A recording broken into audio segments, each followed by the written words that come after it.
Rússia. Aqui é o extremo oriente russo. E aqui é um oblast autônomo judaico com a cidade principal de Berjon. E é onde estou agora. Como surgiu essa região autônoma judaica? E era uma pátria para os judeus ou mais um local de exílio? Vamos descobrir.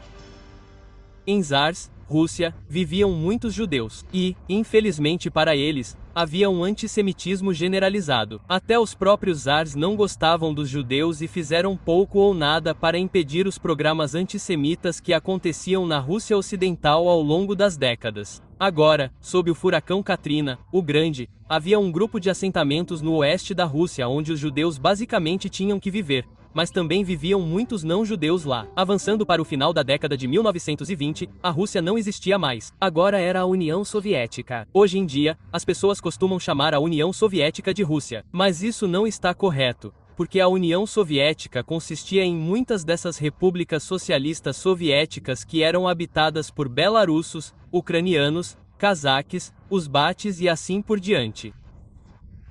Agora, é preciso dizer que a República Soviética Russa era a maior, e os russos também estavam no comando, mas ainda assim, havia judeus vivendo na União Soviética, e os judeus tinham sua própria língua, o Yiddish, e tinham sua própria cultura e costumes, mas não tinham seu próprio território histórico. Mas, de acordo com os soviéticos, tudo é possível. Então, por que não criar um território judaico? E se você é a União Soviética, olhe para o leste. Havia uma área perto da fronteira com a China que era meio que contestada pelas autoridades chinesas e elas queriam reforçá-la transferindo milhões e milhões de judeus para lá. Primeiro, as autoridades soviéticas enviaram uma comissão para investigar se essa área seria boa para se habitar. Agora a comissão voltou e o conselho foi muito negativo porque a maior parte da área consistia em pântanos e pedras muito ruins para a agricultura, sem falar nos insetos no verão que devoravam toda a colheita. Então o conselho foi negativo, mas como eu disse, na União Soviética tudo é possível. Então, apesar do conselho ser negativo, os soviéticos fizeram isso mesmo assim. Então, um ano depois que a missão foi realizada, agora em 1929 os primeiros judeus migraram para esta área. Certo. Os judeus costumavam ser bem ricos porque conduziam o comércio privado. O problema é que os soviéticos proibiram o comércio privado. Então muitos dos judeus na Rússia Ocidental estavam agora muito empobrecidos e decidiram arriscar.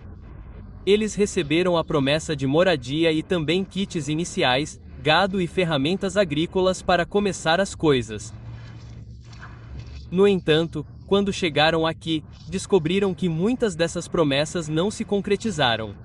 Então aqueles que podiam pagar, simplesmente foram embora. Estamos falando de cerca de 50%. Alguns fugiram e outros tentaram tirar o melhor proveito e participaram das fazendas coletivas. Agora, algumas dessas fazendas estatais judaicas foram multadas com dinheiro americano. Alguns judeus americanos e argentinos se mudaram para essa área.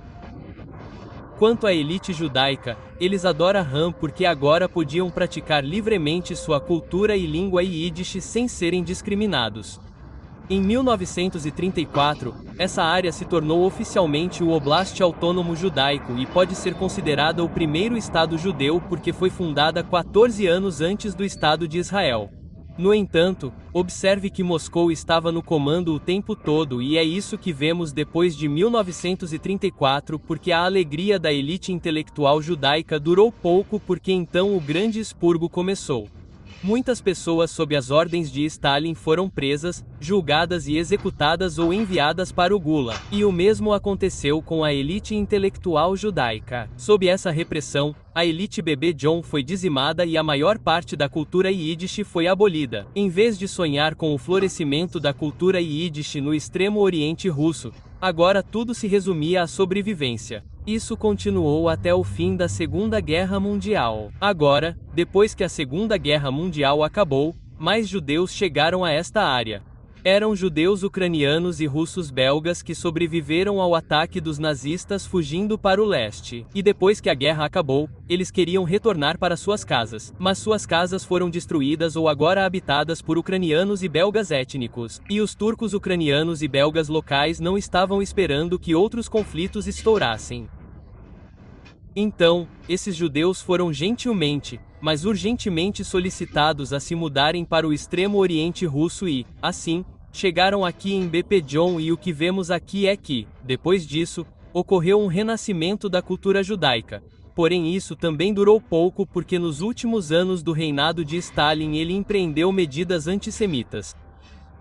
Os líderes dos comitês antifascistas judeus que desempenharam um papel proeminente na Segunda Guerra Mundial na luta contra o nazismo foram julgados e executados. E também houve a conspiração do médico, onde Stalin tinha sua paranoia de que os médicos judeus conspiraram contra ele.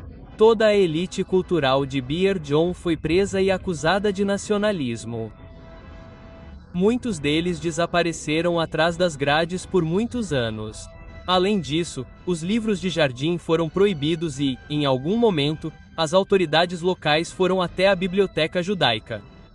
Eles pegaram os livros judaicos e os queimaram em público. O que isso te lembra? De acordo com a historiadora judaica russa Masha Jishan, 5 anos após o fim da Segunda Guerra Mundial, a biblioteca Sholom Aleichem da região autônoma judaica encenou uma queima de livros em seu pátio para destruir todos os livros em Yiddish que haviam sido encontrados na região. Depois disso, a cultura judaica passou a ser clandestina. As pessoas tinham medo de falar Yiddish em público e até mesmo em suas casas. Stalin morreu em 1953 e com isso as repressões à cultura judaica chegaram ao fim. No entanto, a cultura judaica nunca floresceria. E quando, em 1991, a União Soviética entrou em colapso, a maioria dos judeus que habitavam o Oblast Autônomo Judaico, estamos falando de cerca de 20 mil, mudou-se para Israel. E, até agora, resta apenas 1% de judeus aqui no Oblast Autônomo Judaico. Há vestígios da cultura judaica aqui. Por exemplo, uma sinagoga, uma biblioteca, algumas placas, algumas estátuas e, claro, o nome, Judeus Autônomos Oblast. Mas, além disso, não há muito de judaico neste lugar. Ou será que algum dia houve? Porque em meados da década de 1930, apenas 32 mil judeus viviam aqui, o que representava 20% da população. A história de Berdyan é uma história do que não aconteceu.